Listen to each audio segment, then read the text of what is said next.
गुढीपाडव्याच्या दिवशी घरच्या प्रत्येक सदस्याने आपल्या अंघोळीच्या पाण्यामध्ये ही वस्तू टाकायची आहे. प्रत्येक घरामध्ये ही वस्तू असतेच. तर सगळ्यांनी ही अंघोळीच्या पाण्यामध्ये टाकून अंघोळ करा. तुमच्यावरती जे काही नकारात्मकता आहे ते सगळी घाण निघून जाईल आणि तुमचं सकारात्मकताचं वातावरण राहील. तुमचे विचार सकारात्मकता होईल आणि तुमचं कार्यसुद्धा सकारात्मकता असले की आपले कार्यसुद्धा सगळे यशस्वीपणे पूर्ण होतात आणि आपली भरभराट होत असते. तर आपल्याला सकाळी लवकर उठायचं आहे. ब्रह्ममुहूर्तावर स्नान करून आपण स्नान करताना स्नानाच्या पाण्यामध्ये चिमूटभर हळद आपल्याला टाकायची आहे. त्याचबरोबर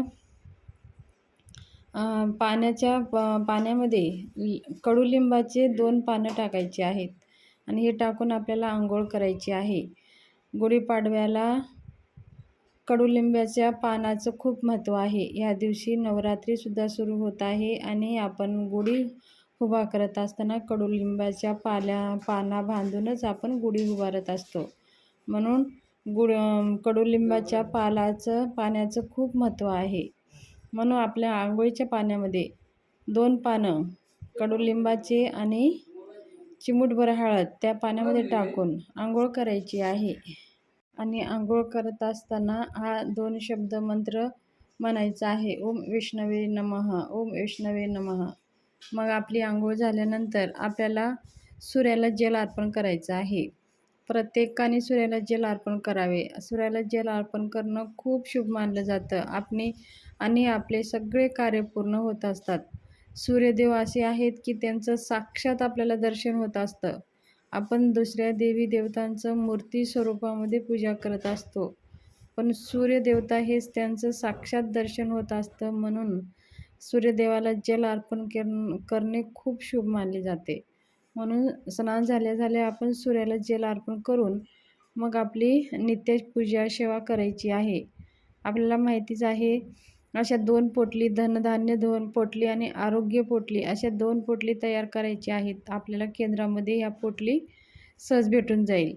त्या पोटलीवरती धनप्राप्तीसाठी काही सेवा आहेत आणि आरोग्यप्राप्तीसाठी काही सेवा आहेत. धनधान्य पोटलीसाठी त्या पोटलीची पंचोपचार पूजा करून उजव्या हातामध्ये धरून 11 माळी श्री स्वामी समर्थ 16 वेळेस किंवा 1 वेळेस श्री सूक्त, गायत्री मंत्र 1 माळ किंवा 16 वेळेस, लक्ष्मी गायत्री मंत्र 16 वेळेस किंवा 108 वेळेस, विष्णू गायत्री मंत्र 16 वेळेस, कुबेर मंत्र 11 वेळेस, शिवमहिम स्तोत्र 1 वेळेस, अशा सगळ्या सेवा त्या पोटलीवर करून त्या पोटलीला गुगल धूप दाखवून त्या पूजा करून ती पोटली पिवळ्या धाग्याने बांधून पिवळीच पोटली असती, त्या पोटलीला पिवळ्या धाग्याने बांधून आपल्या देवघरामध्ये किंवा आपल्या किचनमध्ये ईशान्य कोपऱ्यामध्ये लटकून द्यायची आहे. ही पाडव्याच्या दिवशी सेवा करायची आहे. त्याचबरोबर आरोग्यदायक पोटली 3 इंच आपल्या वडाच्या झाडाची मूळ 3 इंच आणि एक रंगारी हिरडा हे घेऊन त्याच्यावरती पंचोपचार पूजा करून ओम वनस्पते नमः या मंत्राचा जप करून पंचोपचार पूजा करून हातात घेऊन त्याच्यावरती श्री स्वामी समर्थ मंत्र 1 माळ किंवा 11 माळी जप करून त्या लाल कपड्यामध्ये बांधून मुख्य दरवाजाच्या आतून ते बांधून घ्यायचं आहे. ह्या सेवा सगळ्या आपल्याला पाडव्याच्या दिवशी करायचे आहेत. आणि ते आरोग्यदायी पोटली आहे ना, घरच्या कर्त्या पुरुषाने करायची असते. कारण कर्त्या पुरुषाची सगळी जिम्मेदारी असते की आपल्या परिवाराचं रक्षण करणं.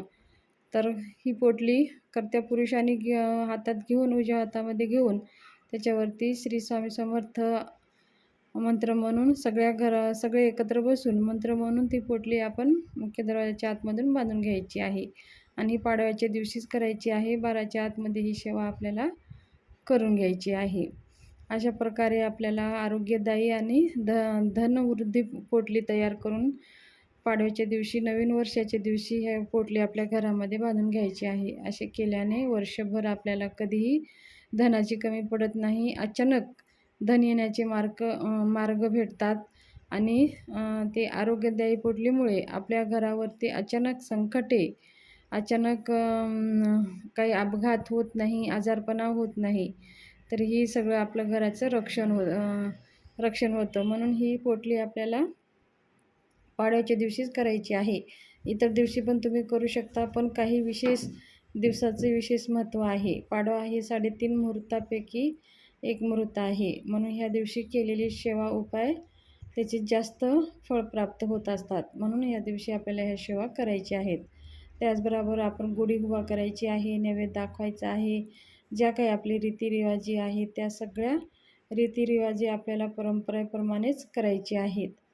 तर ह्या दिवशी ह्या पोटली तयार तुम्हाला भेटत नसेल तर तुम्ही जवळपासच्या दिंडोरी पुनीत केंद्रामध्ये तुम्ही जाऊन संपर्क करा. तुम्हाला ही पोटली सहज भेटून जाईल.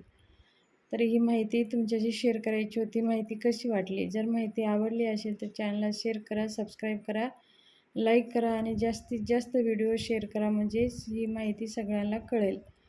धन्यवाद. शुभ दिवस जाओ.